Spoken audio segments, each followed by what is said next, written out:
একটি অপতথ্য বা তথ্যের বিকৃতি গোটা দেশকে অস্থিতিশীল করে ফেলতে পারে, মানুষে মানুষে তৈরি করতে পারে বিভেদ। তাই জাতীয় স্বার্থেই যে কোনো অপতথ্যকে প্রতিরোধ করতে প্রয়োজন সঠিক তথ্যটি তুলে ধরা। সেই কাজটি করতে এসেছি আমি রোবাইয়া অদিতি।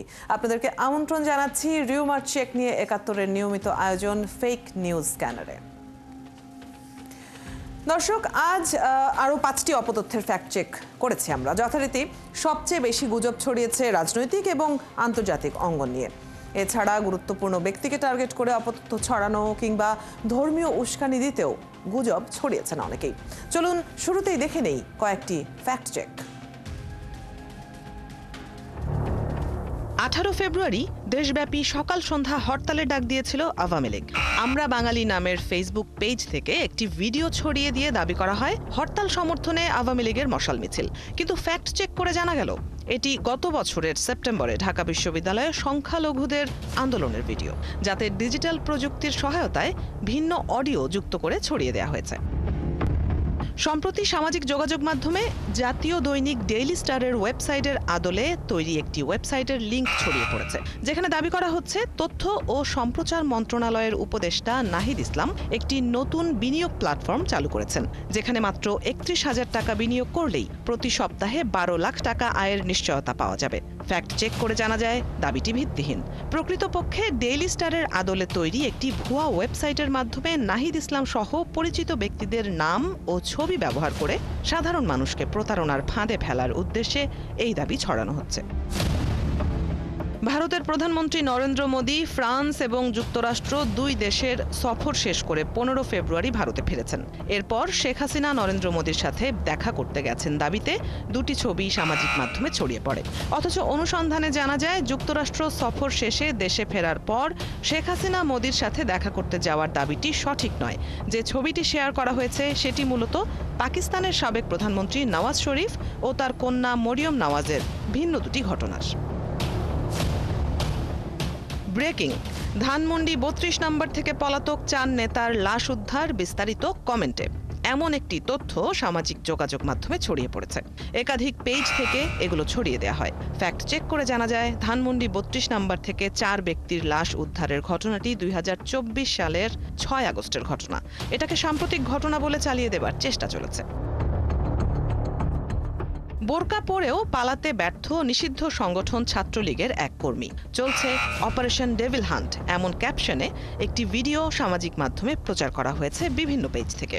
ফ্যাক্ট চেক করে জানা গেল ভিডিওটি অপারেশন ডেভিল হান্টের কারণে ছাত্রলীগ কর্মীর বোরকা পরে পালানো নয়, বরং এটি গত বছর বোরকা পরে গার্লস স্কুলে এক বালকের অনুপ্রবেশের পুরনো ঘটনার। আজ ৫টি অপতথ্যের ফ্যাক্ট চেক করেছি আমরা। যথারীতি সবচেয়ে বেশি গুজব ছড়িয়েছে রাজনৈতিক এবং আন্তর্জাতিক অঙ্গন নিয়ে। এছাড়া গুরুত্বপূর্ণ ব্যক্তিকে টার্গেট করে অপতথ্য ছড়ানো কিংবা ধর্মীয় উস্কানি দিতেও গুজব ছড়িয়েছেন অনেকে। রোবাইয়া অদিতি, ৭১।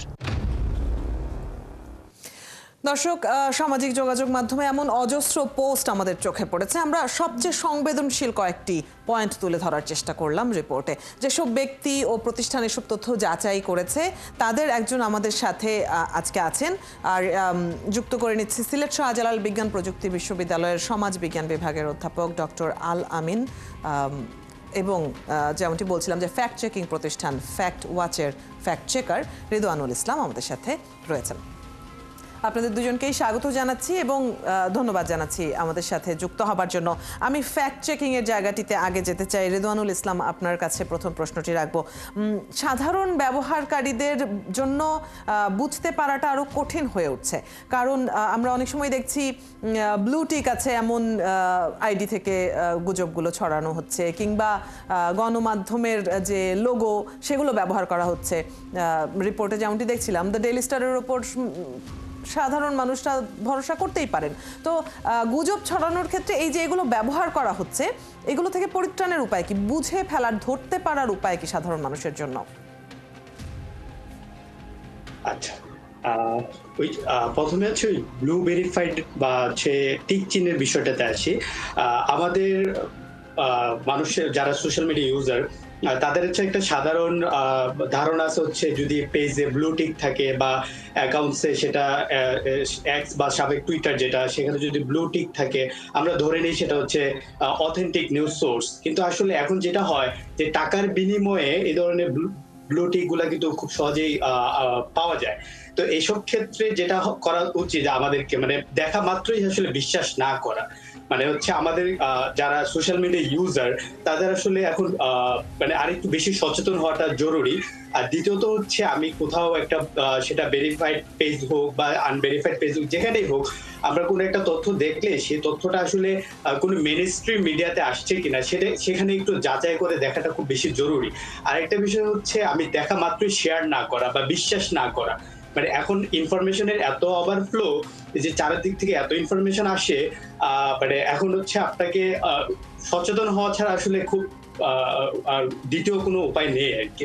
তো এইসব ক্ষেত্রে হচ্ছে মেইনস্ট্রিম মিডিয়ার উপরে বিশ্বাস রাখাটা খুব বেশি জরুরি। আর দ্বিতীয়ত হচ্ছে নিজেকেই নিজে প্রশ্ন করা আমি যে এই তথ্যটা দেখলাম বা হচ্ছে আমি ৭১ টিভির একটা ফটোকার্ড দেখলাম বা হচ্ছে ডেইলি স্টারের একটা ফটোকার্ড দেখলাম, আমি একটু দেখি হচ্ছে আসলে এই ফটোকার্ডটা ডেইলি স্টার তাদের পেজে দিচ্ছে কিনা বা তাদের ওয়েবসাইটে এই ধরনের কোনো সংবাদ আছে কিনা। মানে এই যে কিউরিসিটিটা বা এই যে জানার আগ্রহটা এখন যে কোনো অডিয়েন্সের মধ্যে থাকাটা খুব বেশি জরুরি আর কি। অনেক ধন্যবাদ। আপনার কাছ থেকে আমরা এই বিষয়টি বুঝলাম, কিন্তু তারপর আসলে দিন দিন জটিল হচ্ছে, কারণ এখন এআই জেনারেটেড কন্টেন্টগুলোও এত নিখুঁত হওয়া শুরু করেছে যে সাধারণ মানুষের জন্য স্ক্রল করতে করতে বুঝে ফেলাটা বেশ কঠিন। সচেতন থাকার জায়গাটি সবচেয়ে গুরুত্ব দিচ্ছেন সবাই আপনারা। অনেক ধন্যবাদ রিদওয়ানুল ইসলাম আমাদের সাথে যুক্ত হবার জন্য। দর্শক, রিদওয়ানুল ইসলামের কাছ থেকে কিছু ফ্যাক্ট তো আমরা জানছিলামই, পাশাপাশি অধ্যাপক ডক্টর আলামিন স্যারের কাছে চলে যেতে চাই এবারে। স্যার, এই যে গুজব ছড়াতে বিভিন্ন দেশেরও মানে দেশের বিভিন্ন যেসব পুরাতন সহিংসতার ঘটনা আছে সেগুলোকে সাম্প্রতিক ঘটনা হিসেবে চালিয়ে দেওয়ার একটা ব্যাপার আমরা দেখতে পাচ্ছি।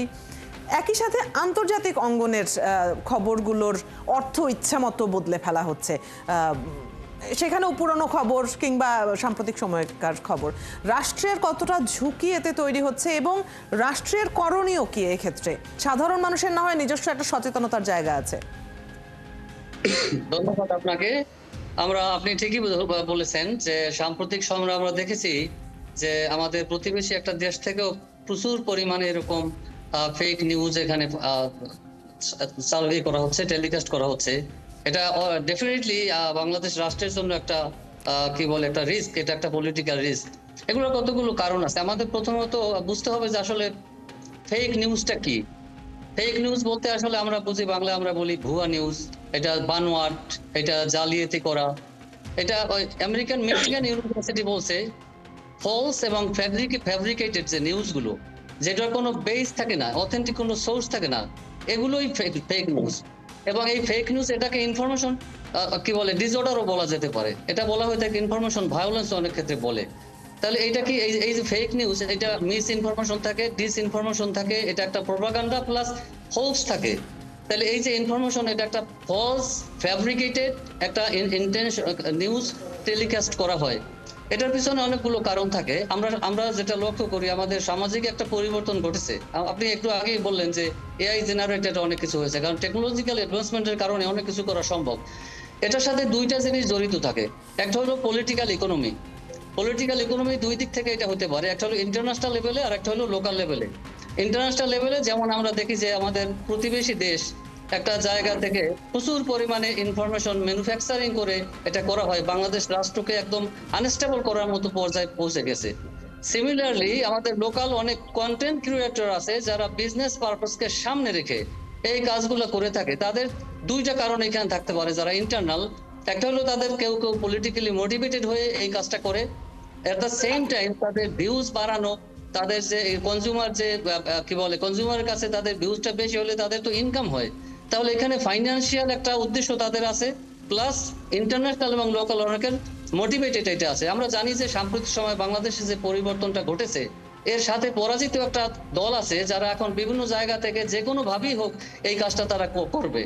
অর্থাৎ রাষ্ট্রকে বোঝাবে যে এই যে অ্যাড ইন্টারিম গভর্নমেন্ট, এই সরকারকে একটা অস্বস্তির মধ্যে ফেলে দেয়া, ইন্টারন্যাশনাল একটা কনসেন্ট তৈরি করা, যেটাকে বলা যায় যে প্রোপাগান্ডা তৈরি করে তাদের একটা জনমত তৈরি করা। প্রাইমারিলি কিন্তু সব মানুষ এটা আইডেন্টিফাই করতে পারবে না যে এটা ফেক কিনা বা অথেন্টিক কিনা।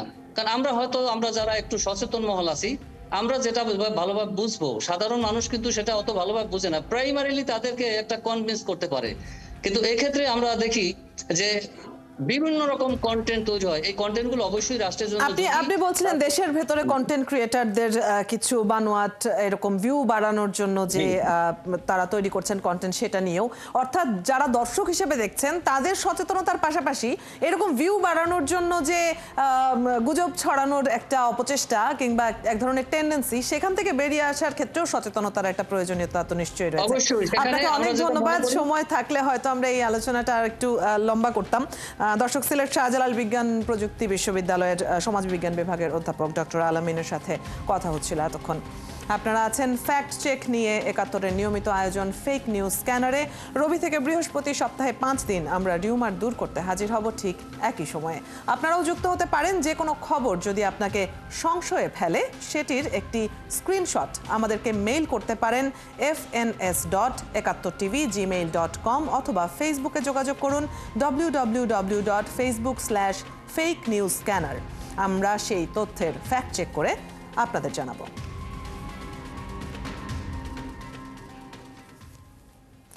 চটকদার শিরোনাম দেখেই ক্লিক করবেন না।